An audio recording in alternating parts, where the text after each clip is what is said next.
ഗുരുവായൂരപ്പൻ എന്നെ സംബന്ധിച്ചിടത്തോളം ഞാൻ ഇത്രയും നേരം പറഞ്ഞ സത്യത്തിൻ്റെ ഒരു ഒരു പ്രതീകമാണ്. എന്നെ സംബന്ധിച്ചിടത്തോളം സത്യത്തെ ധ്യാനിക്കാനുള്ള ഉപാധി ഇതിലും മികച്ചതായിട്ട് ഞാൻ വേറെ കണ്ടിട്ടില്ല.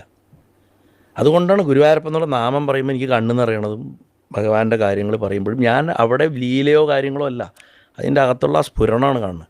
ഗുരുവായൂരപ്പനെ ഞാൻ മഹാദേവന് വേറെ ആയിട്ടോ അമ്മയെന്ന് വേറെ ആയിട്ടോ ഗണപതി എന്ന് വേറെ ആയിട്ടോ ചാത്തൻ സ്വാമി എന്ന് വേറെ ആയിട്ടോ ഒന്നും കാണുന്നില്ല. എന്നെ സംബന്ധിച്ചിടത്തോളം ഗുരുവായൂരപ്പൻ എന്ന് പറഞ്ഞു കഴിഞ്ഞാൽ encompassing everything that embodies the real truth.